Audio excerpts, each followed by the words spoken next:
These blasphemous texts are the Necronomicon.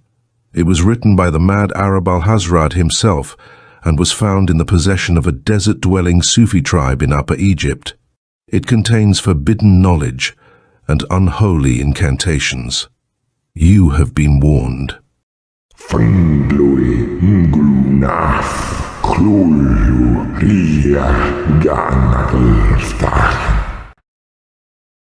The Gods of Pegāna by Lord Dunsany. Preface.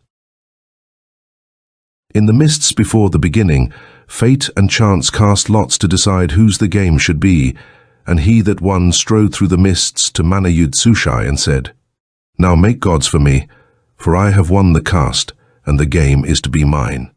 Who it was that won the cast, and whether it was fate, or whether chance that went through the mists before the beginning to Mana-Yud-Sushai, one knoweth. Introduction. Before there stood gods upon Olympus, or ever Allah was Allah, had wrought and rested Mana-Yud-Sushai. There are in Pegana Mung and Sish and Kib, and the maker of all small gods, who is Mana-Yud-Sushai. Moreover, we have a faith in Roon and Slid, and it has been said of old that all things that have been were wrought by the small gods, excepting only Mana-Yud-Sushai, who made the gods and hath thereafter rested. And none may pray to Mana-Yud-Sushai, but only the gods whom he hath made. But at the last will Mana-Yud-Sushai forget to rest, and will make again new gods and other worlds, and will destroy the gods whom he hath made. And the gods and the worlds shall depart, and there shall be only Mana-Yud-Sushai. Of Skarl the Drummer. When Mana-Yud-Sushai had made the gods and Skarl, Skarl made a drum, and began to beat upon it, that he might drum forever. Then, because he was weary after the making of the gods, and because of the drumming of Skarl, did Mana-Yud-Sushai grow drowsy and fall asleep. And there fell a hush upon the gods when they saw that Mana rested, and there was silence on Pegāna save for the drumming of Skarl. Skarl sitteth upon the mist before the feet of Mana-Yud-Sushai, above the gods of Pegāna, and there he beateth his drum. Some say that the worlds and the suns are but the echoes of the drumming of Skarl, and others say that they be dreams that arise in the mind of Mana because of the drumming of Skarl. As one may dream whose rest is troubled by sound of song, but none knoweth. For who hath heard the voice of Mana-Yud-Sushai, or who hath seen his drummer? Whether the season be winter, or whether it be summer, whether it be morning among the worlds, or whether it be night, Skarl still beateth his drum, for the purposes of the gods are not yet fulfilled. Sometimes the arm of Skarl grows weary, but still he beateth his drum, that the gods may do the work of the gods, and the worlds go on. For if he cease for an instant, then Mana-Yud-Sushai will start awake, and there will be worlds nor gods no more. But when at the last the arm of Skarl shall cease to beat his drum, silence shall startle Pegāna like thunder in a cave, and Mana-Yud-Sushai shall cease to rest. Then shall Skarl put his drum upon his back, and walk forth into the void beyond the worlds, because it is the end, and the work of Skarl is over. There may arise some other god whom Skarl may serve, or it may be that he shall perish. But to Skarl it shall matter not, for he shall have done the work of Skarl. Of the making of the worlds. When Mana-Yud-Sushai had made the gods, there were only the gods, and they sat in the middle of time, for there was as much time before them as behind them, which having no end had neither a beginning. And Pegāna was without heat or light or sound, save for the drumming of Skarl. Moreover, Pegāna was the middle of all, for there was below Pegāna what there was above it, and there lay before it that which lay beyond. Then said the gods, making the signs of the gods and speaking with their hands, lest the silence of Pegāna should blush. Then said the gods to one another, speaking with their hands, Let us make worlds to amuse ourselves while Mana rests. Let us make worlds and life and death, and colours in the sky. Only let us not break the silence upon Pegāna. Then raising their hands, each god according to his sign, they made the worlds and the suns, and put a light in the houses of the sky. Then said the gods, "Let us make one to seek, and never to find out concerning the wherefore of the making of the gods." And they made by the lifting of their hands, each god according to his sign, the bright one with the flaring tail to seek from the end of the worlds to the end of them again, to return again after 100 years. Man, when thou seest the comet, know that another seeketh besides thee, nor ever findeth out. Then said the gods, still speaking with their hands, "Let there be now a watcher to regard." And they made the moon, with his face wrinkled with many mountains and worn with 1,000 valleys, to regard with pale eyes the games of the small gods, and to watch throughout the resting time of Mana-Yud-Sushai, to watch, to regard all things, and be silent. Then said the gods, "Let us make one to rest, one not to move among the moving, one not to seek like the comet, nor to go round like the worlds, to rest while Mana rests." And they made the star of the abiding and set it in the north. Man, when thou seest the star of the abiding to the north, know that one resteth as doth Mana-Yud-Sushai, and know that somewhere among the worlds is rest. Lastly the gods said, "We have made worlds and suns, and one to seek and another to regard. Let us now make one to wonder." And they made earth to wonder, each god by the uplifting of his hand according to his sign. And earth was of the game of the gods. 1,000,000 years passed over the first game of the gods, and Mana-Yud-Sushai still rested, still in the middle of time, and the gods still played with worlds. The moon regarded, and the bright one sought, and returned again to his seeking.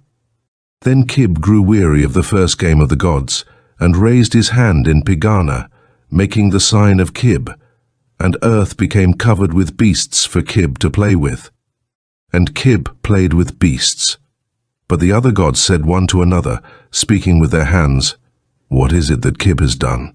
And they said to Kib, "What are these things that move upon the earth, yet move not in circles like the worlds, that regard like the moon, and yet they do not shine?" And Kib said, "This is life." But the gods said one to another, "If Kib has thus made beasts, he will in time make men, and will endanger the secret of the gods." And Mung was jealous of the work of Kib, and sent down death among the beasts, but could not stamp them out. 1,000,000 years passed over the second game of the gods, and still it was the middle of time. And Kib grew weary of the second game, and raised his hand in the middle of all, making the sign of Kib, and made men. Out of beasts he made them, and earth was covered with men. Then the gods feared greatly for the secret of the gods, and set a veil between man and his ignorance, that he might not understand. And Mung was busy among men. But when the other gods saw Kib playing his new game, they came and played it too, and this they will play until Mana arises to rebuke them, saying, "What are you playing with worlds and suns and men and life and death?" And they shall be ashamed of their playing in the hour of the laughter of Mana-Yud-Sushai. It was Kib who first broke the silence of Pegana by speaking with his mouth like a man. And all the other gods were angry with Kib that he had spoken with his mouth. And there was no longer silence in Pegana or the worlds. The Chaunt of the Gods. There came the voice of the gods singing the chaunt of the gods, singing, "We are the gods. We are the little games of Mana-Yud-Sushai that he hath played and hath forgotten. Mana-Yud-Sushai hath made us, and we made the worlds and the suns. And we play with the worlds and the sun and life and death until Mana arises to rebuke us, saying, What do ye playing with worlds and suns? It is a very serious thing that there be worlds and suns, and yet most withering is the laughter of Mana-Yud-Sushai. And when he arises from resting at the last, and laughs at us for playing with worlds and suns, we will hastily put them behind us, and there shall be worlds no more. The sayings of Kib, Sender of Life in all the worlds. Kib said, I am Kib, I am none other than Kib. Kib is Kib. Kib is he and no other. Believe, Kib said. When time was early, when time was very early indeed, there was only Mana Yud Sushai. Mana Yud Sushai was before the beginning of the gods, and shall be after their going. And Kib said, after the going of the gods there will be no small worlds nor big. Kib said, it will be lonely for Mana Yud Sushai. Because this is written, believe, for is it not written, or are you greater than Kib? Kib is Kib. Concerning Sish, the destroyer of hours. Time is the hound of Sish. At Sish's bidding do the hours run before him as he goeth upon his way. Never hath Sish stepped backward, nor ever hath he tarried. Never hath he relented to the things that once he knew, nor turned to them again. Before Sish is Kib, and behind him goeth Mung. Very pleasant are all things before the face of Sish, but behind him they are withered and old. And Sish goeth ceaselessly upon his way. Once the gods walked upon earth as men walk and spake with their mouths like men. That was in Yoharneth-Lahai. They walk not now.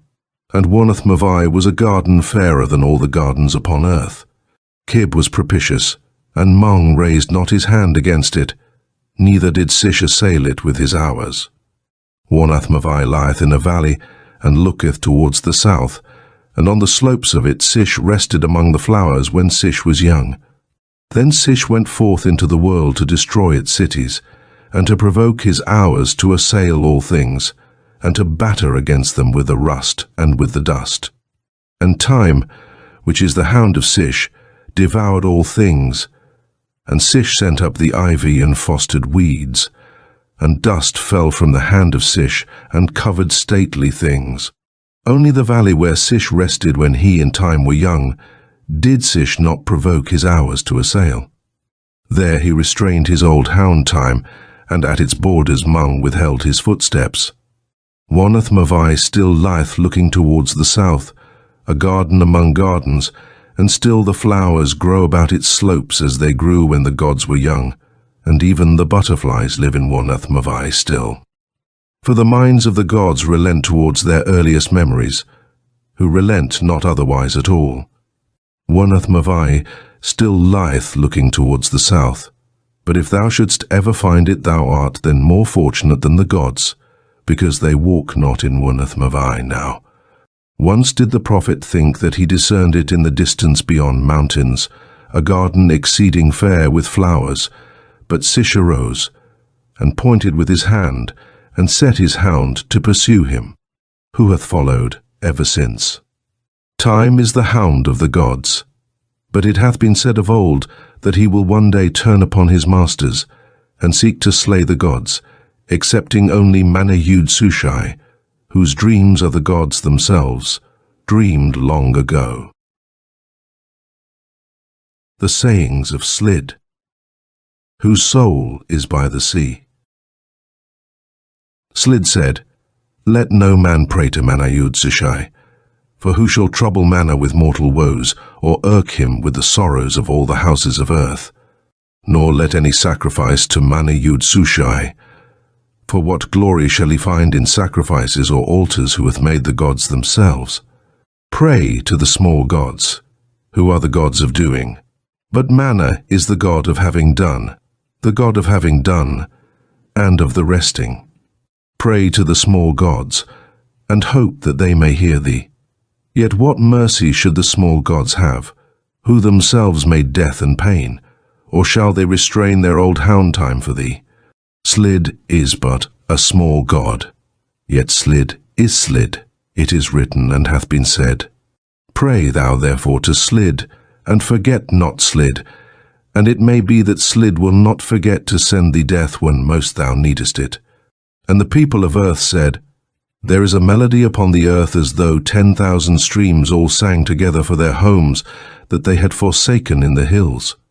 And Slid said, I am the Lord of gliding waters, and of foaming waters, and of still. I am the Lord of all the waters in the world, and all that long streams garner in the hills. But the soul of Slid is in the sea. Thither goes all that glides upon earth, and the end of all the rivers is the sea. And Slid said, The hand of Slid hath toyed with cataracts, and down the valleys have trod the feet of Slid, and out of the lakes of the plains regard the eyes of Slid. But the soul of Slid is in the sea. Much homage hath Slid among the cities of men, and pleasant are the woodland paths, and the paths of the plains. And pleasant the high valleys where he danceth in the hills. But Slid would be fettered neither by banks nor boundaries.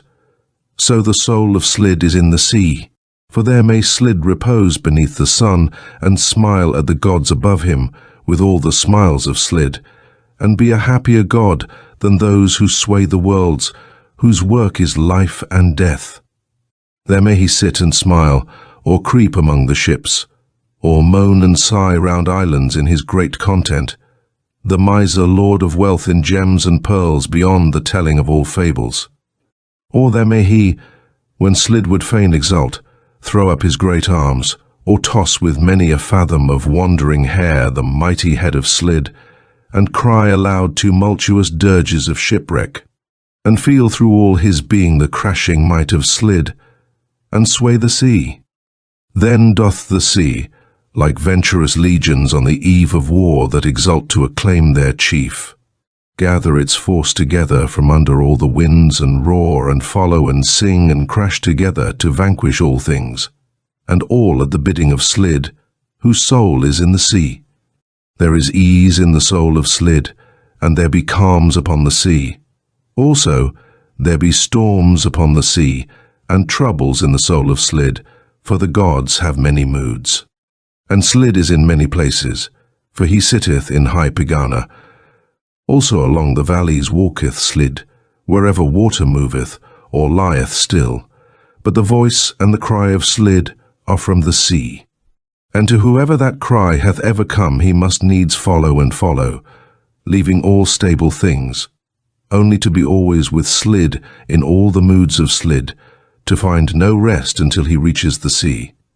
With the cry of Slid before them, and the hills of their home behind, have gone 100,000 to the sea, over whose bones doth Slid lament with the voice of a god lamenting for his people.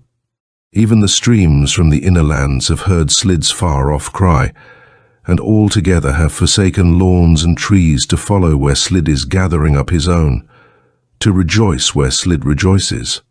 Singing the chaunt of Slid, even as will at the last gather all the lives of the people about the feet of Manayud-Sushai. The deeds of Mung. Lord of all deaths between Pegana and the Rim. Once, as Mung went his way athwart the earth, and up and down its cities, and across its plains, Mung came upon a man who was afraid when Mung said, I am Mung. And Mung said, Were the 40 million years before thy coming intolerable to thee? And Mung said, Not less tolerable to thee shall be the 40 million years to come. Then Mung made against him the sign of Mung, and the life of the man was fettered no longer with hands and feet. At the end of the flight of the arrow there is Mung, and in the houses and the cities of men. Mung walketh in all places at all times, but mostly he loves to walk in the dark and still, along the river mists when the wind hath sank. A little before night meeteth with the morning upon the highway between Pegana and the worlds. Sometimes Mung entereth the poor man's cottage. Mung also boweth very low before the king. Then do the lives of the poor man and of the king go forth among the worlds. And Mung said, Many turnings hath the road that Kib hath given every man to tread upon the earth. Behind one of these turnings sitteth Mung. One day, as a man trod upon the road that Kib had given him to tread, he came suddenly upon Mung. And when Mung said, I am Mung, the man cried out, Alas, that I took this road, for had I gone by any other way, then had I not met with Mung. And Mung said, Had it been possible for thee to go by any other way, then had the scheme of things been otherwise, and the gods had been other gods. When Mana-Yotsushai forgets to rest and makes again new gods, it may be that they will send thee again into the worlds, and then thou mayest choose some other way, and not meet with Mung. Then Mung made the sign of Mung, and the life of that man went forth with yesterday's regrets, and all old sorrows and forgotten things, whither Mung knoweth. And Mung went onward with his work to sunder life from flesh. And Mung came upon a man who became stricken with sorrow when he saw the shadow of Mung. But Mung said, When at the sign of Mung thy life shall float away, there will also disappear thy sorrow at forsaking it. But the man cried out, O Mung, tarry for a little, and make not the sign of Mung against me now, for I have a family upon the earth with whom sorrow will remain, though mine should disappear because of the sign of Mung. And Mung said, With the gods it is always now, and before Sish hath banished many of the years, the sorrows of thy family for thee shall go the way of thine. And the man beheld Mung making the sign of Mung before his eyes, which beheld things no more. The Chaunt of the Priests. This is the chaunt of the priests, the chaunt of the priests of Mung. This is the chaunt of the priests. All day long to Mung cry out the priests of Mung, and yet Mung hearkeneth not. What then shall avail the prayers of all the people? Rather bring gifts to the priests of Mung. So shall they cry louder unto Mung than ever was their wont. And it may be that Mung shall hear. Not any longer then shall fall the shadow of Mung athwart the hopes of the people. Not any longer then shall the tread of Mung darken the dreams of the people. Not any longer shall the lives of the people be loosened because of Mung. Bring ye gifts to the priests of Mung. This is the chaunt of the priests, the chaunt of the priests of Mung. This is the chaunt of the priests. The sayings of Limpang-Tung, the god of mirth and of melodious minstrels. And Limpang-Tung said, The ways of the gods are strange. The flower groweth up, and the flower fadeth away. This may be very clever of the gods. Man groweth from his infancy, and in a while he dieth. This may be very clever too. But the gods play with a strange scheme. I will send jests into the world and a little mirth. And while death seems to thee as far away as the purple rim of hills, or sorrow as far off as rain in the blue days of summer, then pray to Limpang-Tung. But when thou growest old, or ere thou diest, pray not of Limpang-Tung, for thou becomest part of a scheme that he doth not understand. Go out into the starry night, and Limpang-Tung will dance with thee who danced since the gods were young, the god of mirth and of melodious minstrels. Or offer up a jest to Limpang-Tung. Only pray not in thy sorrow to Limpang-Tung, for he saith of sorrow. It may be very clever of the gods, but he doth not understand. And Limpang-Tung said, I am lesser than the gods. Pray therefore to the small gods and not to Limpang-Tung. Natheless between Pegana and the earth flutter 10,000 prayers that beat their wings against the face of death, and never for one of them hath the hand of the striker been stayed. Nor yet have tarried the feet of the relentless one. Utter thy prayer, it may accomplish where failed 10,000. Limpang-Tung is lesser than the gods, and doth not understand. And Limpang-Tung said, Lest men grow weary down on the great worlds through gazing always at a changeless sky, I will paint my pictures in the sky, and I will paint them twice in every day for so long as days shall be. Once as the day ariseth out of the homes of dawn will I paint the blue, that men may see and rejoice. And ere day falleth under into the night will I paint upon the blue again, lest men be sad. It is a little, said Limpang-Tung, it is a little even for a god to give some pleasure to men upon the worlds. And Limpang-Tung hath sworn that the pictures that he paints shall never be the same for so long as the days shall be. And this he hath sworn by the oath of the gods of Pegāna, that the gods may never break. laying his hand upon the shoulder of each of the gods, and swearing by the light behind their eyes. Limpang-Tung hath lured a melody out of the stream, and stolen its anthem from the forest. For him the wind hath cried in lonely places, and the ocean sung its dirges. There is music for Limpang-Tung, in the sounds of the moving of grass, and in the voices of the people that lament, or in the cry of them that rejoice. In an inner mountain land, where none hath come, he hath carved his organ pipes out of the mountains. And there, when the winds, his servants, come in from all the world, he maketh the melody of Limpang-Tung. But the song, arising at night, goeth forth like a river, winding through all the world, and here and there, amid the peoples of earth, one heareth. And straightway all that hath voice to sing crieth aloud in music to his soul, or sometimes walking through the dusk with steps unheard by men, in a form unseen by the people, Limpang-Tung goeth abroad, and, standing behind the minstrels in cities of song, waveth his hands above them to and fro, and the minstrels bend to their work, and the voice of the music ariseth, and mirth and melody abound in that city of song. And no one seeth Limpang-Tung, as he standeth behind the minstrels. But through the mists towards morning, in the dark, when the minstrels sleep and mirth and melody have sunk to rest, Limpang-Tung goeth back again to his mountain land. Of Yoharneth-Lahai, the god of little dreams and fancies. Yoharneth-Lahai is the god of little dreams and fancies. All night he sendeth little dreams out of Pegana to please the people of earth. He sendeth little dreams to the poor man and to the king. He is so busy to send his dreams to all before the night be ended, that oft he forgetteth, which be the poor man, and which be the king.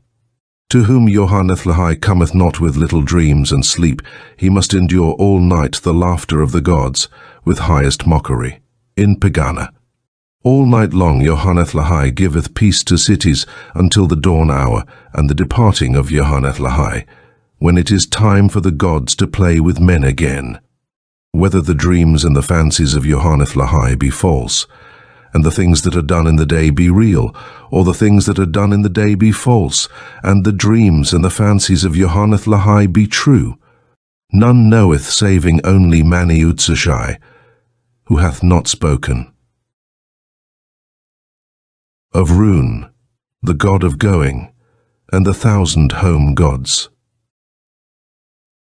Roon said, There be gods of moving and gods of standing still, but I am the god of going. It is because of Roon that the worlds are never still, for the moons and the worlds in the comet are stirred by the spirit of Roon, which saith, Go, go, go. Roon met the worlds all in the morning of things, before there was light upon Pegana, and Roon danced before them in the void. Since when they are never still, Roon sendeth all streams to the sea, and all the rivers to the soul of Slid. Roon maketh the sign of Roon before the waters, and lo, they have left the hills, and Roon hath spoken in the ear of the north wind, that he may be still no more. The footfall of Roon hath been heard at evening outside the houses of men, and thenceforth comfort and abiding know them no more. Before them stretcheth travel over all the lands, long miles, and never resting between their homes and their graves, and all at the bidding of Roon. The mountains have set no limit against Roon, nor all the seas a boundary. Whither Roon hath desired, there must Roon's people go, and the worlds and their streams and the winds. I heard the whisper of Roon at evening, saying, There are islands of spices to the south, and the voice of Roon saying, Go.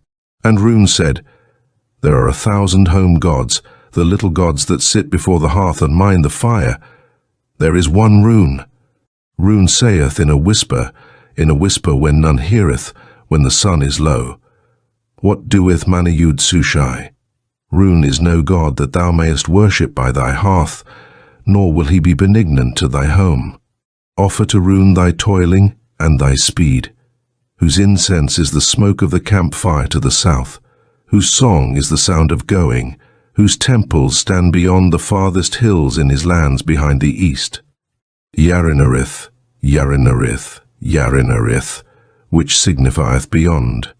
These words be carved in letters of gold upon the arch of the great portal of the temple of Roon, that men have builded looking towards the east upon the sea, where Roon is carved as a giant trumpeter, with his trumpet pointing towards the east beyond the seas.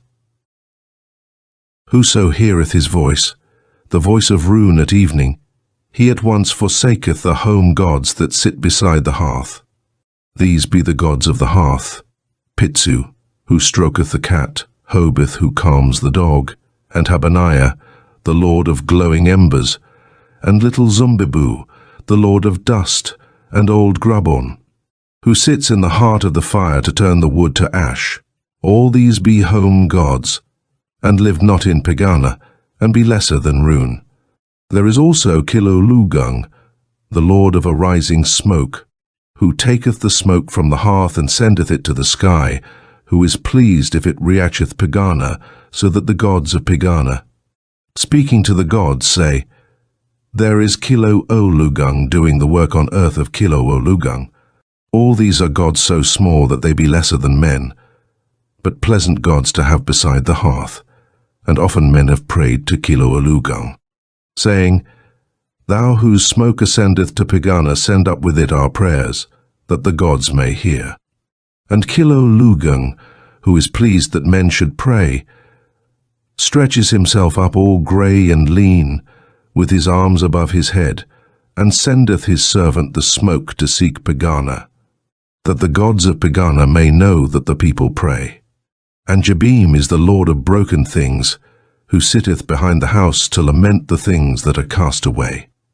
And there he sitteth lamenting the broken things until the worlds be ended, or until someone cometh to mend the broken things. Or sometimes he sitteth by the river's edge to lament the forgotten things that drift upon it. A kindly god is Jabim, whose heart is sore if anything be lost. There is also Tribugi, the lord of dusk, whose children are the shadows, who sitteth in a corner far off from Habaniah, and speaketh to none. But after Habaniah hath gone to sleep, and old Grabon hath blinked 100 times, until he forgetteth which be wood or orash, then doth Tribugi send his children to run about the room and dance upon the walls, but never disturb the silence. But when there is light again upon the worlds, and dawn comes dancing down the highway from Pegana, then does Tribugi retire into his corner, with his children all around him, as though they had never danced about the room. And the slaves of Habaniah and old Gribon come and awake them from their sleep upon the hearth, and Pitsu strokes the cat, and Hobith calms the dog. And Kilo-Olugung stretches aloft his arms towards Pegana, and Tribugi is very still, and his children asleep. And when it is dark, all in the hour of Tribugi, Hish creepeth from the forest, the lord of silence, whose children are the bats, that have broken the command of their father, but in a voice that is ever so low. Hish husheth the mouse, and all the whispers in the night. He maketh all noises still. Only the cricket rebelleth. But Hish hath set against him such a spell, that after he hath cried 1,000 times, his voice may be heard no more, but becometh part of the silence. And when he hath slain all sounds, Hish boweth low to the ground, then cometh into the house, with never a sound of feet, the god Yoharneth-Lahai. But away in the forest whence Hish hath come Wohoon, the lord of noises in the night, awaketh in his lair and creepeth round the forest, to see whether it be true that Hish hath gone.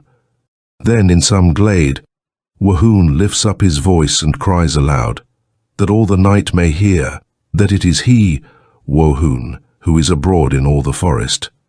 And the wolf and the fox and the owl, and the great beasts and the small, lift up their voices to acclaim Wohoon. And there arise the sounds of voices and the stirring of leaves. The Revolt of the Home Gods. There be 3 broad rivers of the plain, born before memory or fable, whose mothers are 3 grey peaks, and whose father was the storm. Their names be Imis, Zunis, and Segstrian. And Imis is the joy of lowing herds. And Zunis hath bowed his neck to the yoke of man, and carries the timber from the forest far up below the mountain. And Segstrian sings old songs to shepherd boys, singing of his childhood in a lone ravine, and of how he once sprang down the mountain sides and far away into the plain to see the world, and of how one day at last he will find the sea. These be the rivers of the plain, wherein the plain rejoices. But old men tell, whose fathers heard it from the ancients, how once the lords of the 3 rivers of the plain rebelled against the law of the worlds, and passed beyond their boundaries, and joined together, and whelmed cities, and slew men, saying, We now play the game of the gods, and slay men for our pleasure, and we be greater than the gods of Pegāna. And all the plain was flooded to the hills, and Imis, Zunis, and Segstrian sat upon the mountains, and spread their hands over their rivers that rebelled by their command. But the prayer of men going upward found Pegāna, and cried in the ear of the gods. There be 3 home gods who slay us for their pleasure, and say that they be mightier than Pegāna's gods, and play their game with men. Then were all the gods of Pegāna very wroth, but they could not whelm the lords of the 3 rivers, because being home gods, though small, they were immortal. And still the home gods spread their hands across their rivers, with their fingers wide apart, and the waters rose and rose, and the voice of their torrent grew louder, crying, Are we not Imis, Zunis, and Segstrian? Then Mung went down into a waste of Afric, and came upon the drought Umbul as he sat in the desert upon iron rocks, clawing with miserly grasp at the bones of men and breathing hot. And Mung stood before him as his dry sides heaved, and ever as they sank his hot breath blasted dry sticks and bones. Then Mung said, Friend of Mung, go thou and grin before the faces of Imis, Zunis, and Segstrian, till they see whether it be wise to rebel against the gods of Pegāna. And Umbul answered, I am the beast of Mung. And Umbul came and crouched upon a hill upon the other side of the waters, and grinned across them at the rebellious home gods. And whenever Imis, Zunis, and Segstrian stretched out their hands over their rivers, they saw before their faces the grinning of Umbul. And because the grinning was like death in a hot and hideous land, therefore they turned away, and spread their hands no more over their rivers, and the waters sank and sank. But when Umbul had grinned for 30 days, the waters fell back into the riverbeds, and the lords of the rivers slunk away back again to their homes. Still Umbul sat and grinned. Then Imis sought to hide himself in a great pool beneath a rock, and Zunis crept into the middle of a wood, and Segstrian lay and panted on the sand. Still Umbul sat and grinned, and Imis grew lean, and was forgotten, so that the men of the plain would say, Here once was Imis's, and Zunis scarce had strength to lead his river to the sea, and as Segstrian lay and panted, a man stepped over his stream. And Segstrian said, It is the foot of a man that has passed across my neck, and I have sought to be greater than the gods of Pegāna. Then said the gods of Pegāna, It is enough. We are the gods of Pegāna, and none are equal. Then Mung sent Umbul back to his waste in Afric to breathe again upon the rocks, and parch the desert, and to sear the memory of Afric into the brains of all who ever bring their bones away. And Imis, Zunis, and Segstrian sang again, and walked once more in their accustomed haunts, and played the game of life and death with fishes and frogs, but never essayed to play it any more with men, as do the gods of Pegāna. Of Dorozhand, whose eyes regard the end. Sitting above the lives of the people and looking, doth Dorozhand see that which is to be. The god of destiny is Dorozhand. Upon whom have looked the eyes of Dorozhand, he goeth forward to an end that naught may stay. He becometh the arrow from the bow of Dorozhand hurled forward at a mark he may not see, to the goal of Dorozhand. Beyond the thinking of men, beyond the sight of all the other gods, regard the eyes of Dorozhand. He hath chosen his slaves, and them doth the destiny God drive onward where he will, who, knowing not whither nor even knowing why, feel only his scourge behind them or hear his cry before. There is something that Dorozhand would fain achieve, and therefore hath he set the people striving, with none to cease or rest in all the worlds. But the gods of Pegāna, speaking to the gods, say, What is it that Dorozhand would fain achieve? It hath been written and said that not only the destinies of men are the care of Dorozhand, but that even the gods of Pegāna be not unconcerned by his will. All the gods of Pegāna have felt a fear, for they have seen a look in the eyes of Dorozhand that regardeth beyond the gods. The reason and purpose of the worlds is that there should be life upon the worlds, and life is the instrument of Dorozhand, wherewith he would achieve his end.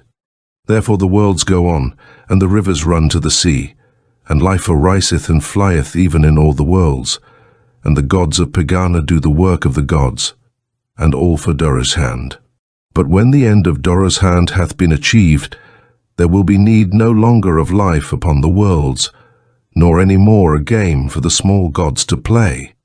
Then will Kib tiptoe gently across Pegāna to the resting place in highest Pegāna of Mana-Yud-Sushai, and touching reverently his hand, the hand that wrought the gods, say, Mana-Yud-Sushai, thou hast rested long. And Mana-Yud-Sushai shall say, Not so, for I have rested for but 50 aeons of the gods, each of them scarce more than 10 million mortal years of the worlds that ye have made. And then shall the gods be afraid when they find that Mana knoweth that they have made worlds while he rested. And they shall answer, Nay, but the worlds came all of themselves. Then Mana-Yud-Sushai, as one who would have done with an irksome matter, will lightly wave his hand, the hand that wrought the gods, and there shall be gods no more. When there shall be 3 moons towards the north above the star of the abiding, 3 moons that neither wax nor wane, but regard towards the north. Or when the comet ceaseth from his seeking and stands still, not any longer moving among the worlds, but tarrying as one who rests after the end of search, then shall arise from resting, because it is the end, the greater one, who rested of old time, even Mana-Yud-Sushai. Then shall the times that would be times no more, and it may be that the old dead days shall return from beyond the rim, and we who have wept for them shall see those days again, as one who, returning from long travel to his home, comes suddenly on dear, remembered things. For none shall know of Mana who hath rested for so long, whether he be a harsh or merciful God. It may be that he shall have mercy, and that these things shall be. The Eye in the Waste. There lie 7 deserts beyond Dorozhand, which is the city of the caravan's end. None goeth beyond. In the first desert lie the tracks of mighty travellers outward from Dorozhand, and some returning, and in the second lie only outward tracks, and none return. The third is a desert untrodden by the feet of men. The fourth is the desert of sand, and the fifth is the desert of dust, and the sixth is the desert of stones, and the seventh is the desert of deserts. In the midst of the last of the deserts that lie beyond Dorozhand, in the centre of the desert of deserts, standeth the image that hath been hewn of old out of the living hill, whose name is Ranarada, the Eye in the Waste. About the base of Ranarada is carved in mystic letters that are vaster than the beds of streams these words, To the God who knows. Now beyond the second desert are no tracks, and there is no water in all the 7 deserts that lie beyond Dorozhand. Therefore came no man thither to hew that statue from the living hills, and Ranarada was wrought by the hands of gods. Men tell in Dorozhand, where the caravans end and all the drivers of the camels rest, how once the gods hewed Ranarada from the living hill, hammering all night long beyond the deserts. Moreover, they say that Ranarada is carved in the likeness of the god Hudrazai, who hath found the secret of Mana-Yud-Sushai, and knoweth the wherefore of the making of the gods. They say that Hudrasai stands all alone in Pegana and speaks to none because he knows what is hidden from the gods. Therefore the gods have made his image in a lonely land as one who thinks and is silent, the eye in the waste. They say that Hudrasai had heard the murmurs of Mana Yud Sushai as he muttered to himself, and gleaned the meaning anew, and that he was the god of mirth and of abundant joy, but became from the moment of his knowing a mirthless god, even as his image, which regards the deserts beyond the track of man.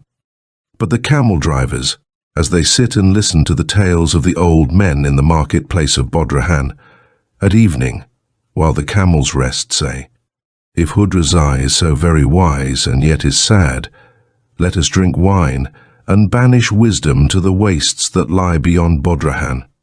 Therefore is there feasting and laughter all night long in the city where the caravans end."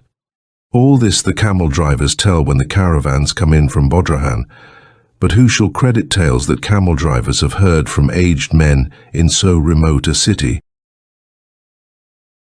Of the thing that is neither god nor beast. Seeing that wisdom is not in cities nor happiness in wisdom, and because Yadin the prophet was doomed by the gods ere he was born to go in search of wisdom, he followed the caravans to Bodrahan. There in the evening, where the camels rest, when the wind of the day ebbs out into the desert sighing amid the palms its last farewells, and leaving the caravans still, he sent his prayer with the wind to drift into the desert calling to Hudrasai, and down the wind his prayer went calling, "Why do the gods endure and play their game with men? Why doth not Skarl forsake his drumming, and Mana cease to rest?" And the echo of 7 deserts answered, "Who knows? Who knows?" But out in the waste, beyond the 7 deserts where Ranarada looms enormous in the dusk, at evening his prayer was heard, and from the rim of the waste whither had gone his prayer, came 3 flamingos flying, and their voices said, going south at every stroke of their wings." But as they passed by the prophet, they seemed so cool and free and the desert so blinding and hot, that he stretched up his arms towards them. Then it seemed happy to fly and pleasant to follow behind great white wings, and he was with the 3 flamingos up in the cool above the desert, and their voices cried before him, going south, and the desert below him mumbled, "Who knows? Who knows?" Sometimes the earth stretched up towards them with peaks of mountains. Sometimes it fell away in steep ravines. Blue rivers sang to them as they passed above them. Or very faintly came the song of breezes in lone orchards, and far away the sea sang mighty dirges of old forsaken isles. But it seemed that in all the world there was nothing only to be going south. It seemed that somewhere the south was calling to her own, and that they were going south. But when the prophet saw that they had passed above the edge of earth, and that far away to the north of them lay the moon, he perceived that he was following no mortal birds, but some strange messengers of Hudrasai, whose nest had lain in one of Pegāna's vales below the mountains whereon sit the gods. Still they went south, passing by all the worlds and leaving them to the north, till only Araxes, Zardres, and Hyraglion lay still to the south of them, where great Ingazi seemed only a point of light, and Yo and Mindo could be seen no more. Still they went south till they passed below the south and came to the rim of the worlds. There is neither south nor east nor west, but only north and beyond. There is only north of it where lie the worlds, and beyond it where lies the silence. And the rim is a mass of rocks that were never used by the gods when they made the worlds. And on it sat Trogul. Trogul is the thing that is neither god nor beast, who neither howls nor breathes, only it turns over the leaves of a great book, black and white forever until the end. And all that is to be is written in the book is also all that was. When it turneth a black page, it is night, and when it turneth a white page, it is day. Because it is written that there are gods, there are the gods. Also there is writing about thee and me until the page where our names no more are written. Then as the prophet watched it, Trogul turned a page, a black one, and night was over, and day shone on the worlds. Trogul is the thing that men in many countries have called by many names. It is the thing that sits behind the gods, whose book is the scheme of things. But when Yadin saw that old remembered days were hidden away with the part that it had turned, and knew that upon one whose name is written no more the last page had turned for ever 1,000 pages back, then did he utter his prayer in the fact of Trogul, who only turns the pages and never answers prayer. He prayed in the face of Trogul, "Only turn back thy pages to the name of one which is written no more, and far away upon a place named Earth shall rise the prayers of a little people that acclaim the name of Trogul, for there is indeed far off a place called Earth, where men shall pray to Trogul." Then spake Trogul, who turns the pages and never answers prayer, and his voice was like the murmurs of the waste at night when echoes have been lost. Though the whirlwind of the south should tug with his claws at a page that hath been turned yet, shall he not be able to ever turn it back? Then, because of words in the book that said that it should be so, Yadin found himself lying in the desert where one gave him water, and afterwards carried him on a camel into Dorozhand. There some said that he had but dreamed when thirst seized him while he wandered among the rocks in the desert. But certain aged men of Dorozhand say that indeed there sitteth somewhere a thing that is called Trogul, that is neither god nor beast, that turneth the leaves of a book, black and white, until he come to the words, My Dun Izan, which means the end forever, and book and gods and worlds shall be no more. Yonath the Prophet. Yonath was the first among prophets who uttered unto men, These are the words of Yonath, the first among all prophets. There be gods upon Pegana. Upon a night I slept, and in my sleep Pegana came very near, and Pegana was full of gods. I saw the gods beside me as one might see wanted things. Only I saw not Mana Yud Sushai. And in that hour, in the hour of my sleep, I knew. And the end and the beginning of my knowing, and all of my knowing that there was this, that man knoweth not. Seek thou to find at night the utter edge of the darkness, or seek to find the birthplace of the rainbow where he leapeth upward from the hills. Only seek not concerning the wherefore of the making of the gods. The gods have set a brightness upon the farther side of the things to come, that they may appear more felicitous to men than the things that are. To the gods the things to come are but as the things that are, and nothing altereth in Pegana. The gods, although not merciful, are not ferocious gods. They are the destroyers of the days that were, but they set a glory about the days to be. Man must endure the days that are, but the gods have left him his ignorance as a solace. Seek not to know. Thy seeking will weary thee, and thou wilt return much worn, to rest at last about the place from whence thou settest out upon thy seeking. Seek not to know. Even I, Yonath, the oldest prophet, burdened with the wisdom of great years, and worn with seeking, know only that man knoweth not. Once I set out seeking to know all things. Now I know one thing only, and soon the years will carry me away. The path of my seeking that leadeth to seeking again must be trodden by very many more, when Yonath is no longer even Yonath. Set not thy foot upon that path. Seek not to know. These be the words of Yonath.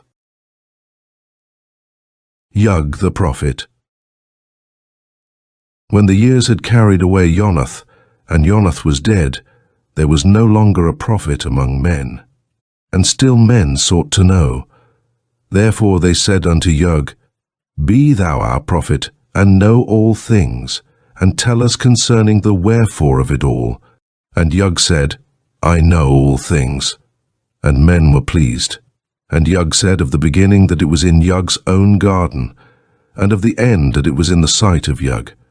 And men forgot Yug. One day Yug saw Mung behind the hills making the sign of Mung. And Yug was Yug no more. Alhireth-Hotep The Prophet. When Yug was Yug, no more men said unto Alhireth-Hotep, Be thou our prophet, and be as wise as Yug. And Alhireth-Hotep said, I am as wise as Yug. And men were very glad. And Alhireth-Hotep said of life and death, These be the affairs of Alhireth-Hotep. And men brought gifts to him. One day Alhireth-Hotep wrote in a book, Alhireth-Hotep knoweth all things, for he hath spoken with Mung. And Mung stepped from behind him, making the sign of Mung, saying, Knowest thou all things then, Alhireth-Hotep? And Alhireth-Hotep became among the things that were. Kabok the Prophet. When Alhireth-Hotep was among the things that were, and still men sought to know, they said unto Kabok, Be thou as wise as was Alhireth-Hotep. And Kabok grew wise in his own sight and in the sight of men. And Kabok said, Mung maketh his signs against men, or withholdeth it by the advice of Kabok. And he said unto one, Thou hast sinned against Kabok, therefore will Mung make the sign of Mung against thee.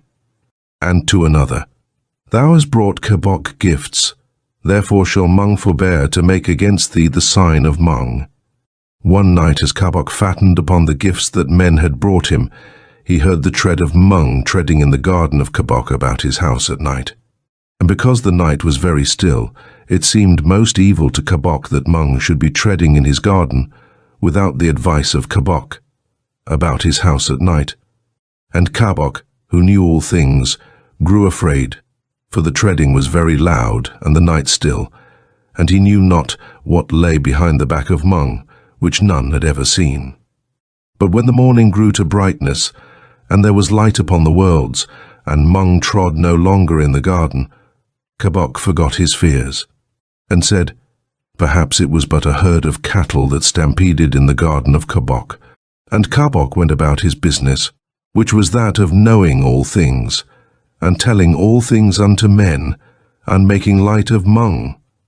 But that night Mung trod again in the garden of Kabok, about his house at night, and stood before the window of the house like a shadow standing erect, so that Kabok knew indeed that it was Mung.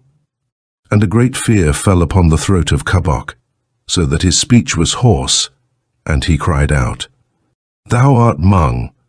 And Mung slightly inclined his head, and went on to tread in the garden of Kabok, about his house at night. And Kabok lay and listened with horror at his heart. But when the second morning grew to brightness, and there was light upon the worlds, Mung went from treading in the garden of Kabok. And for a little while Kabok hoped, but looked with great dread for the coming of the third night. And when the third night was come, and the bat had gone to his home, and the wind had sank, the night was very still. And Kabok lay and listened, to whom the wings of the night flew very slow. But, ere night met the morning upon the highway between Pegana and the worlds, there came the tread of Mung in the garden of Kabok towards Kabok's door. And Kabok fled out of his house as flees a hunted beast, and flung himself before Mung. And Mung made the sign of Mung, pointing towards the end. And the fears of Kabok had rest from troubling Kabok any more, for they and he were among accomplished things. Of the calamity that befell Yonath-Lahai by the sea, and of the building of the tower of the ending of days. When Kabok and his fears had rest, the people sought a prophet who should have no fear of Mung, whose hand was against the prophets. And at last they found Yonath-Lahai, who tended sheep and had no fear of Mung, and the people brought him to the town that he might be their prophet. And Yonath-Lahai builded a tower towards the sea that looked upon the setting of the sun. And he called it the Tower of the Ending of Days. And about the ending of the day would Yonath-Lahai go up to his tower's top and look towards the setting of the sun to cry his curses against Mung, crying, O Mung, whose hand is against the sun, whom men abhor but worship because they fear thee. Here stands and speaks a man who fears thee not.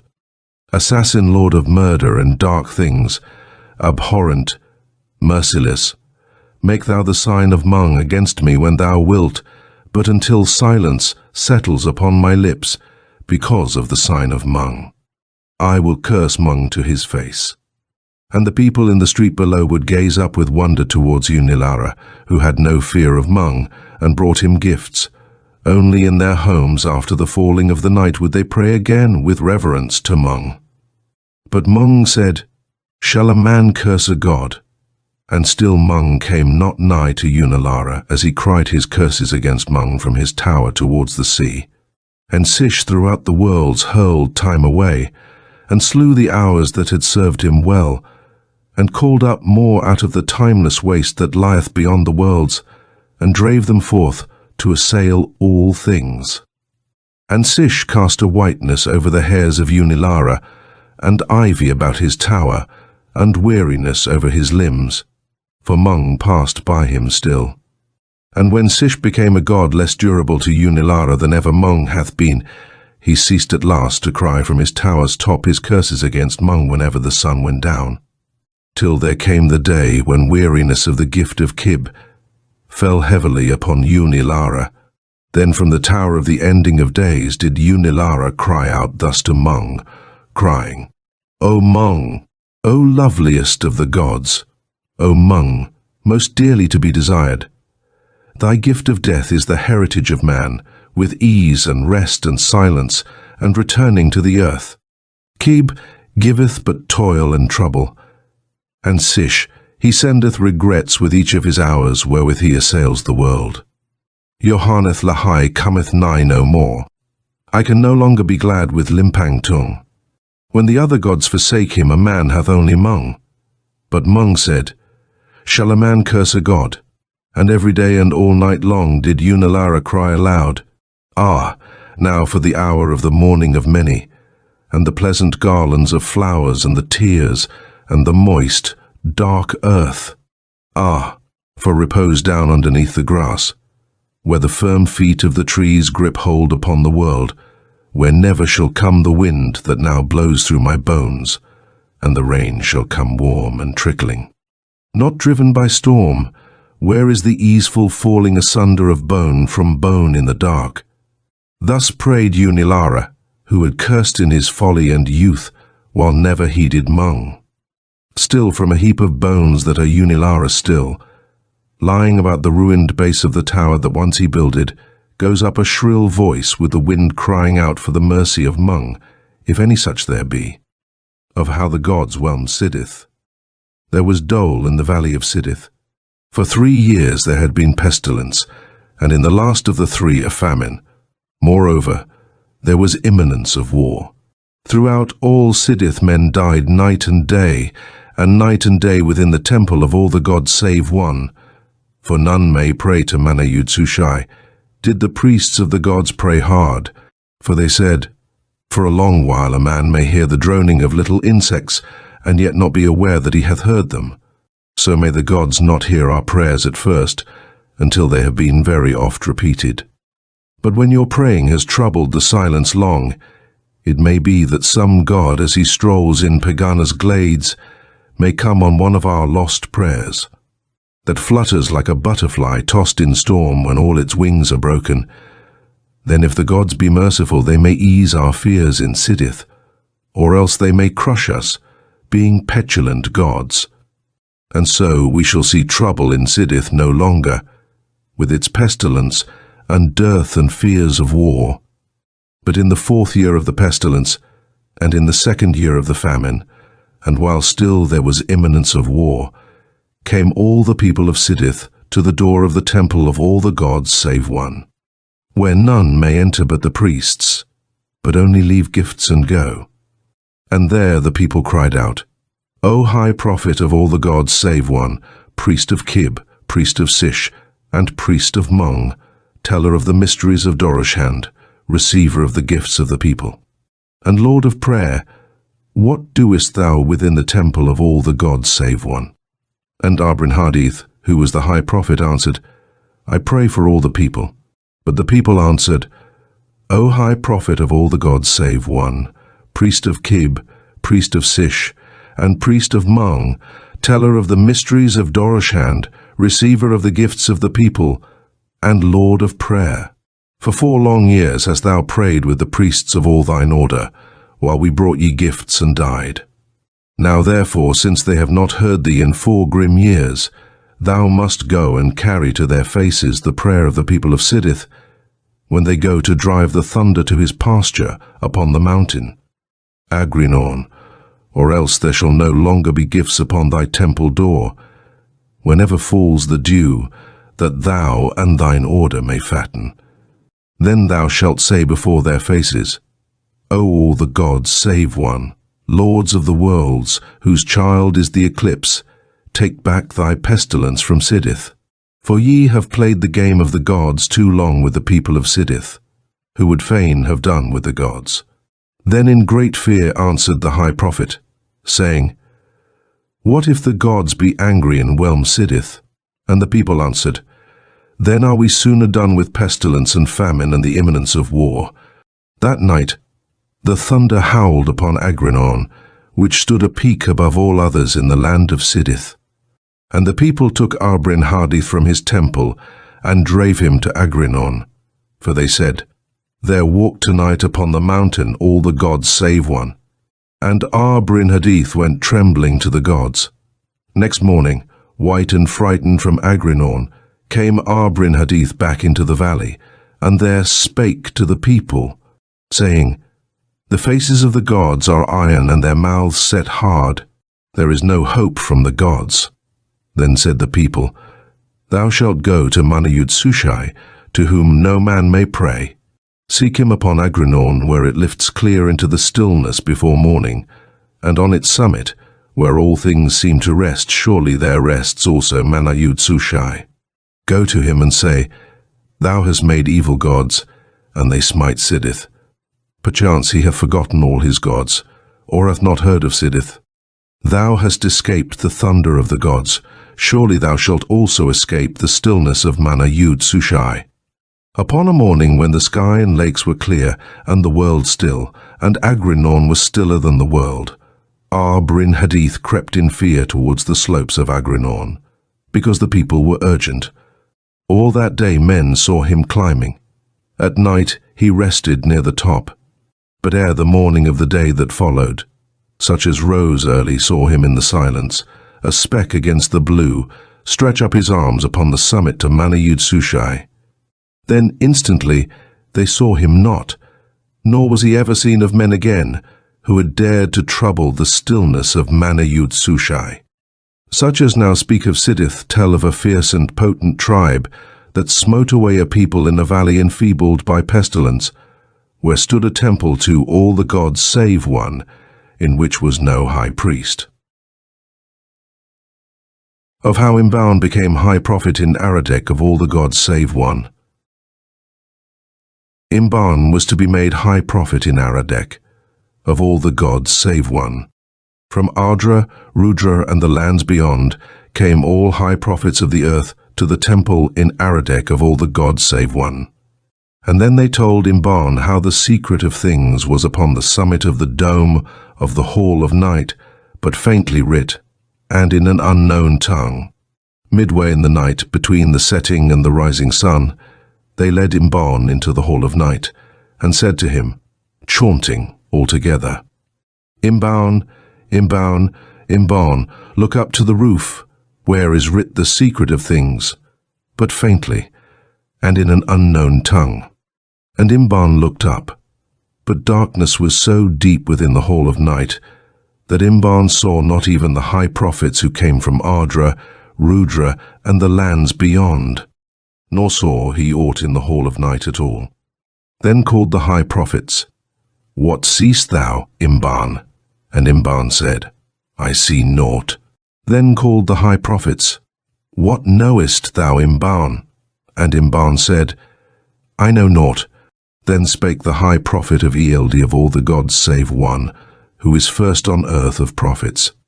O Imbaun, we have all looked upwards in the hall of night towards the secret of things, and ever it was dark, and the secret faint and in an unknown tongue. And now thou knowest what all high prophets know. And Imbaun answered, I know. So Imbaun became high prophet in Aradec of all the gods save one, and prayed for all the people, who knew not that there was darkness in the hall of night, or that the secret was writ faint and in an unknown tongue. These are the words of Imbaun that he wrote in a book, that all the people might know. In the 20th night of the 900th moon, as night came up the valley, I performed the mystic rites of each of the gods in the temple, as is my wont, lest any of the gods should grow angry in the night and whelm us while we slept. And as I uttered the last of certain secret words, I fell asleep in the temple, for I was weary, with my head against the altar of Dorozhand. Then in the stillness, as I slept, there entered Dorozhand by the temple door in the guise of a man, and touched me on the shoulder, and I awoke. But when I saw that his eyes shone blue and lit the whole of the temple, I knew that he was a god, though he came in mortal guise. And Dorozhand said, "Prophet of Dorozhand, behold that the people may know." And he showed me the paths of Sish stretching far down into the future time. Then he bade me arise and follow whither he pointed, speaking no words but commanding with his eyes. Therefore, upon the 20th night of the 900th moon, I walked with Dorozhand down the paths of Sish into the future time. And ever beside the way did men slay men, and the sum of their slaying was greater than the slaying of the pestilence of any of the evils of the gods. And cities arose and shed their houses in dust, and ever the desert returned again to its own, and covered over and hid the last of all that had troubled its repose. And still men slew men. And I came at last to a time when men set their yoke no longer upon beasts, but made them beasts of iron. And after that did men slay men with mists. Then, because the slaying exceeded their desire, there came peace upon the world that was brought by the hand of the slayer, and men slew men no more. And cities multiplied, and overthrew the desert and conquered its repose.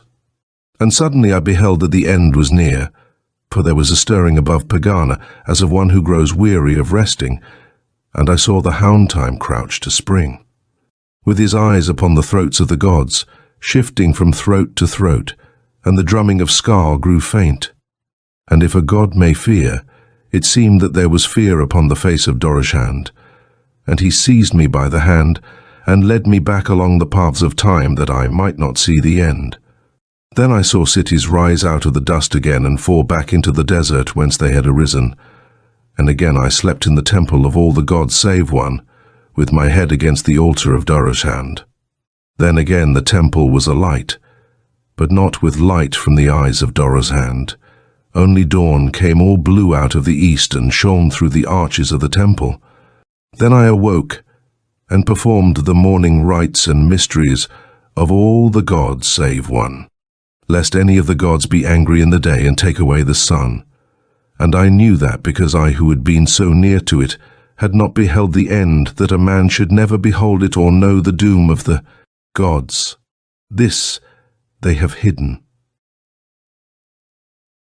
Of how Imbaun met Zodrak. The prophet of the gods lay resting by the river to watch the stream run by, and as he lay he pondered on the scheme of things and the works of all the gods. And it seemed to the prophet of the gods as he watched the stream run by, that the scheme was a right scheme, and the gods benignant gods, yet there was sorrow in the worlds. It seemed that Kib was bountiful, that Mung calmed all who suffer, that Sish dealt not too harshly with the hours, and that all the gods were good, yet there was sorrow in the worlds. Then said the prophet of the gods, as he watched the stream run by, "There is some other god of whom naught is writ." And suddenly the prophet was aware of an old man who bemoaned beside the river, crying, "Alas, alas!" His face was marked by the sign and the seal of exceeding many years, and there was yet vigour in his frame. These be the words of the prophet that he wrote in his book. I said, "Who art thou that bemoans beside the river?" And he answered, "I am the fool," I said. "Upon thy brow are the marks of wisdom such as is stored in books." He said, "I am Zodrak, Thousands of years ago I tended sheep upon a hill that sloped towards the sea. The gods have many moods. Thousands of years ago they were in a mirthful mood. They said, "Let us call up a man before us that we may laugh in Pegana." And their eyes that looked on me saw not me alone, but also saw the beginning and the end and all the worlds besides. Then said the gods, speaking as speak the gods, "Go back to thy sheep." But I, who am the fool, had heard it said on earth that whoso seeth the gods upon Pegana becometh as the gods, if so he demand to their faces, who may not slay him who hath looked them in the eyes. And I, the fool, said, I have looked in the eyes of the gods, and I demand what a man may demand of the gods when he hath seen them in Pegana. And the gods inclined their heads, and Yog-Sothoth said, It is the law of the gods. And I, who was only a shepherd, how could I know? I said, I will make men rich. And the gods said, What is rich? And I said, I will send them love. And the gods said, What is love? And I sent gold into the worlds. And alas, I sent with it poverty and strife. And I sent love into the worlds, and with it grief. And now I have mixed gold and love most woefully together, and I can never remedy what I have done, for the deeds of the gods are done, and nothing may undo them. Then I said, I will give men wisdom that they may be glad. And those who got my wisdom found that they knew nothing, and from having been happy became glad no more. And I, who would make men happy, have made them sad, and I have spoiled the beautiful scheme of the gods. And now my hand is forever on the handle of their plough. I was only a shepherd, and how should I have known? Now I come to thee as thou restest by the river to ask of thee thy forgiveness, for I would fain have the forgiveness of a man. And I answered, O Lord of 7 skies, whose children are the storms, shall a man forgive a god? He answered, Men have sinned not against the gods, as the gods have sinned against men since I came into their councils. And I, the prophet, answered, O Lord of 7 skies, whose plaything is the thunder, thou art amongst the gods, what need hast thou for words from any man? He said, Indeed I am amongst the gods, who speak to me as they speak to other gods, yet is there always a smile about their mouths, and a look in their eyes that saith, Thou wert a man. I said, O Lord of 7 skies, about whose feet the worlds are as drifted sand, because thou biddest me, I, a man, forgive thee. And he answered, I was but a shepherd, and I could not know. Then he was gone. Pegana. The prophet of the gods cried out to the gods, O, all the gods save one, for none may pray to Mana-Yud-Sushai. Where shall the life of a man abide when Mung hath made against his body the sign of Mung? For the people with whom ye play have sought to know, but the gods answered, speaking through the mist, Though thou shouldst tell thy secrets to the beasts, even that the beasts should understand, yet will not the gods divulge the secret of the gods to thee. That gods and beasts and men shall be all the same, all knowing the same things. That night Yoharneth-Lahai came to Aradec, and said unto Imbaun, Wherefore wouldst thou know the secret of the gods, that not the gods may tell thee? When the wind blows not, where then is the wind? Or when thou art not living, where art thou? What should the wind care for the hours of calm, or thou for death? Thy life is long, eternity is short, so short that, shouldst thou die and eternity should pass, and after the passing of eternity thou shouldst live again, thou wouldst say, I close mine eyes but for an instant. There is an eternity behind thee as well as one before. Hast thou bewailed the aeons that passed without thee, who art so much afraid of the aeons that shall pass? Then said the prophet, How shall I tell the people that the gods have not spoken and their prophet doth not know? For then should I be prophet no longer, and another would take the people's gifts instead of me. Then said Imbaun to the people, The gods have spoken, saying, O Imbaun, our prophet, It is as the people believe whose wisdom hath discovered the secret of the gods, and the people when they die shall come to Pegana, and there live with the gods, and there have pleasure without toil. And Pegana is a place all white with the peaks of mountains, on each of them a god. And the people shall lie upon the slopes of the mountains, each under the god that he hath worshipped most when his lot was in the worlds. And there shall music beyond thy dreaming come drifting through the scent of all the orchards in the worlds, with somewhere someone singing an old song that shall be as a half-remembered thing. And there shall be gardens that have always sunlight, and streams that are lost in no sea beneath skies for ever blue. And there shall be no rain nor no regrets.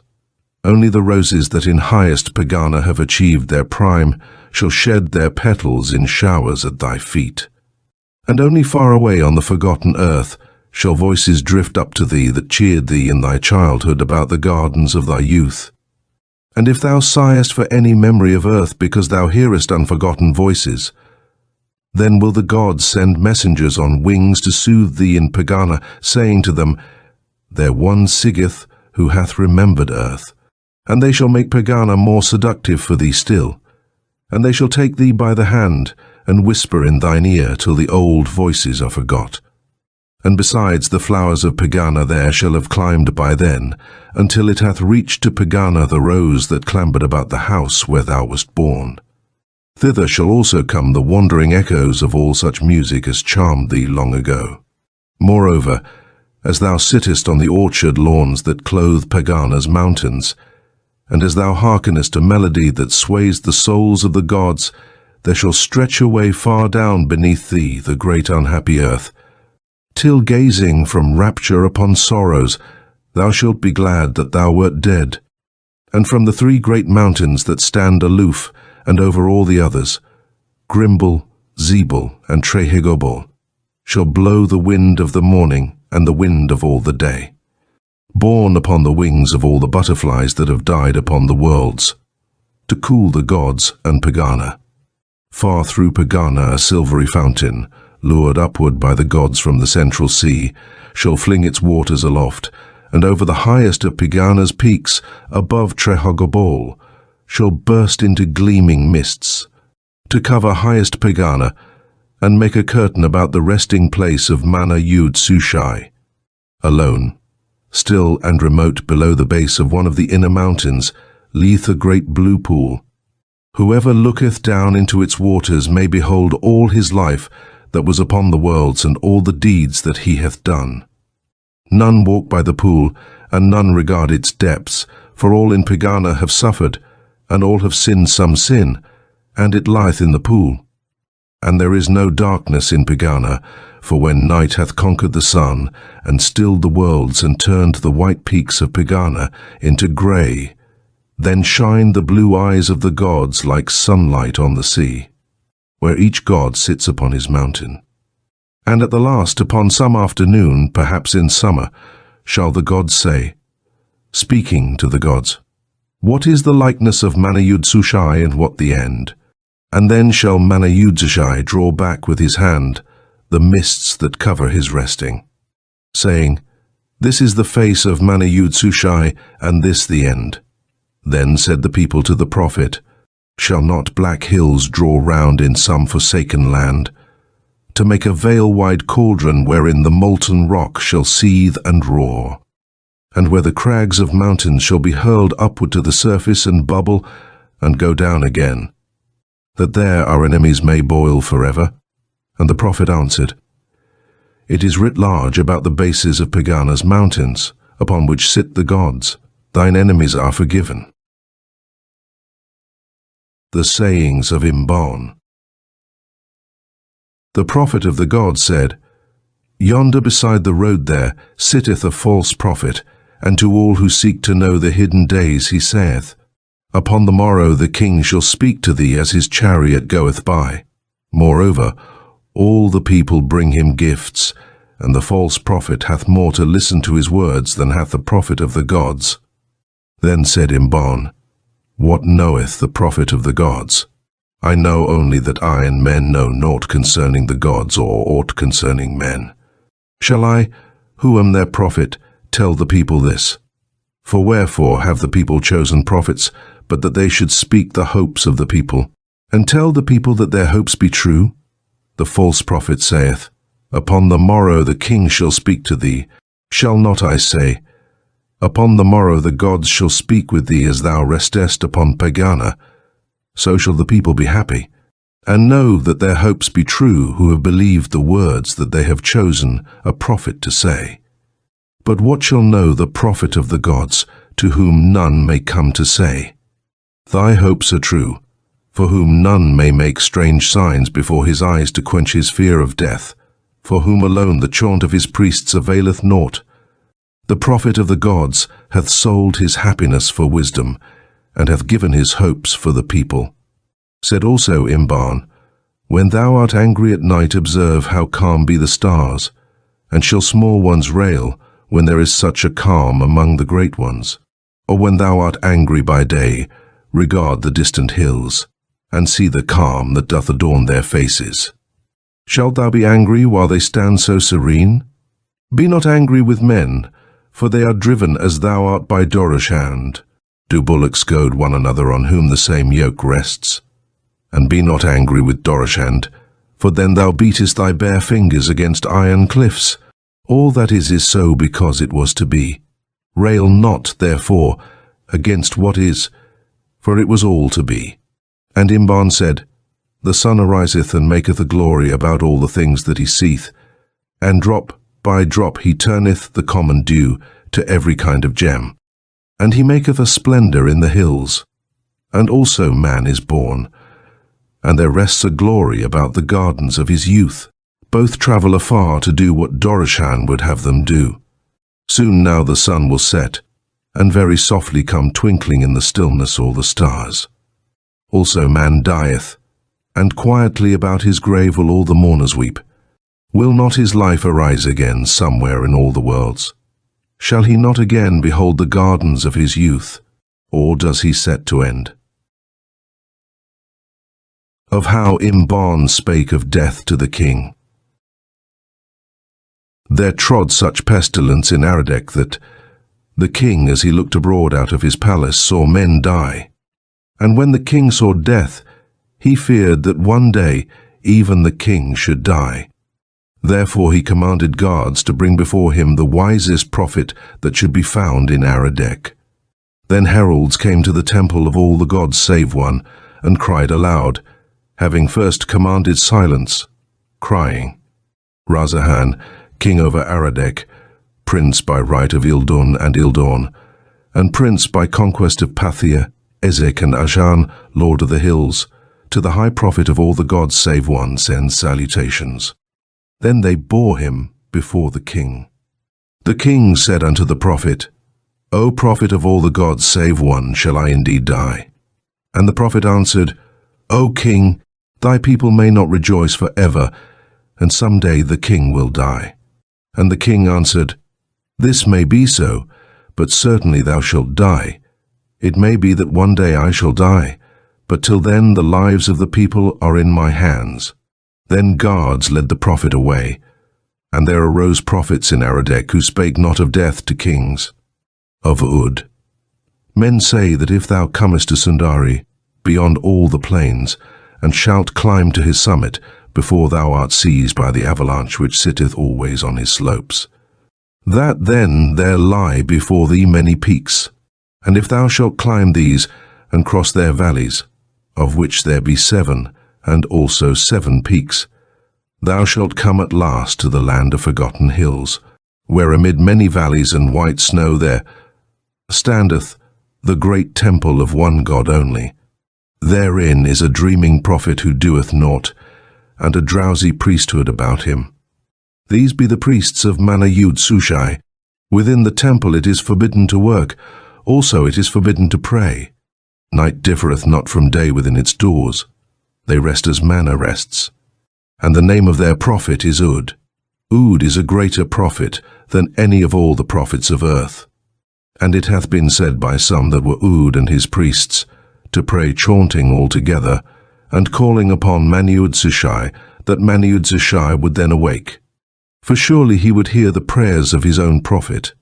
Then would there be worlds no more.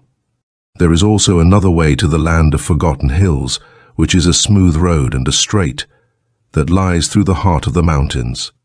But for certain hidden reasons it were better for thee to go by the peaks and snow, even though thou shouldst perish by the way, that thou shouldst seek to come to the house of Ud by the smooth, straight road. The river. There arises a river in Pegana that is neither a river of water, nor yet a river of fire, and it flows through the skies and the worlds, to the rim of the worlds, a river of silence. Through all the worlds are sounds, the noises of moving, and the echoes of voices and song. But upon the river is no sound ever heard, for there all echoes die. The river arises out of the drumming of Skarl, and flows forever between banks of thunder, until it comes to the waste beyond the worlds, behind the farthest star, down to the sea of silence.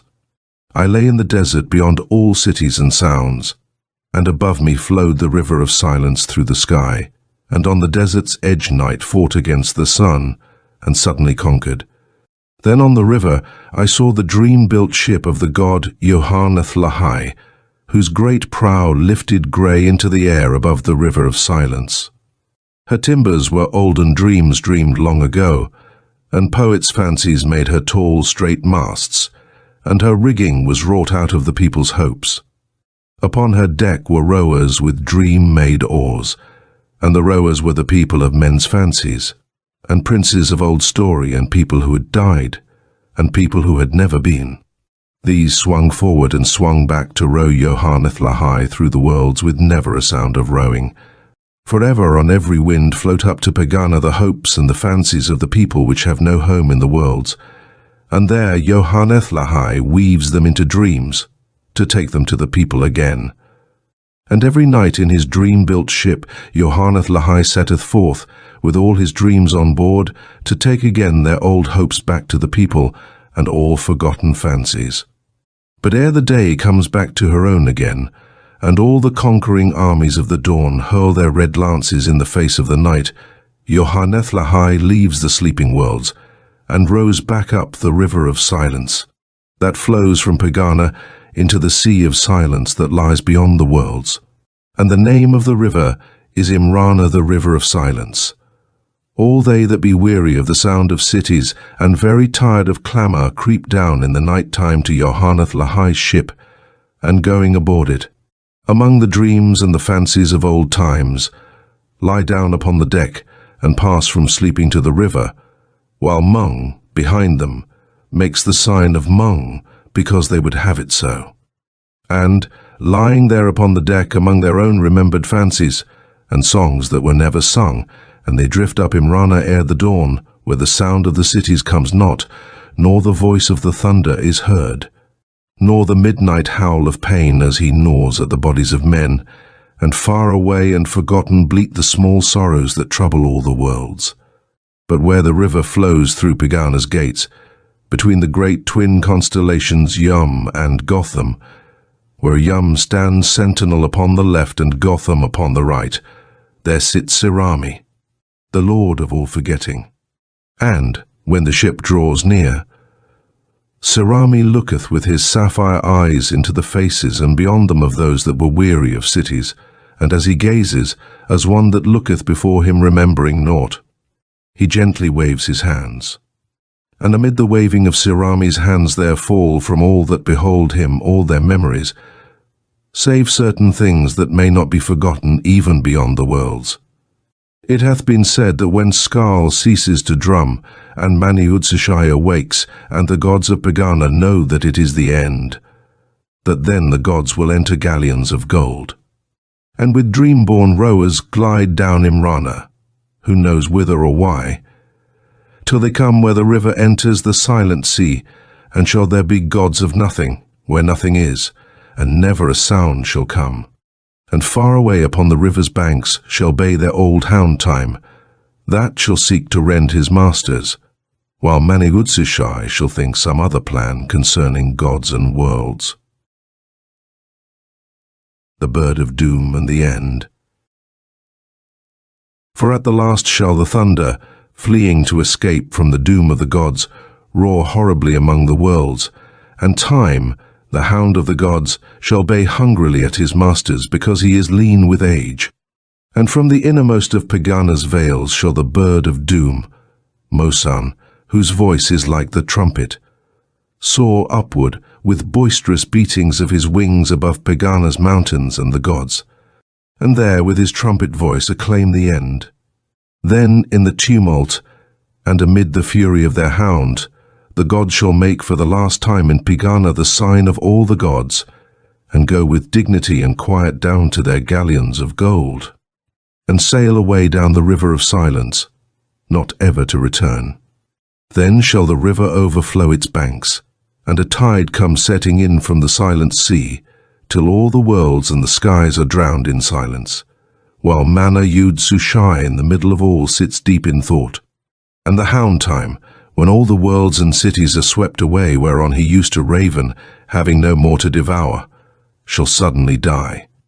But there are some that hold, and this is the heresy of the Saigoths, that when the gods go down at the last into their galleons of gold, Mung shall turn alone, and, setting his back against Triagobol, and wielding the sword of severing which is called death, shall fight out his last fight with the hound time, his empty scabbard sleep clattering loose beside him.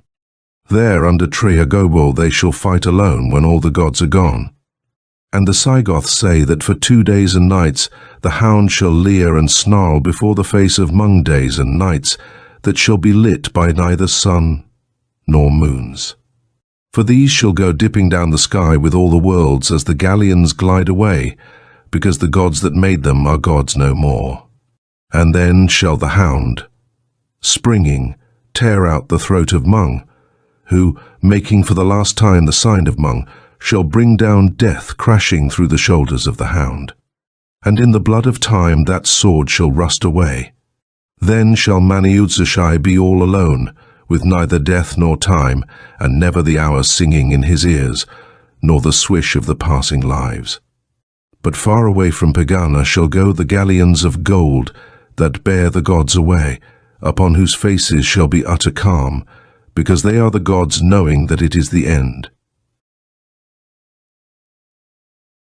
End of the Gods of Pegāna by Lord Dunsany.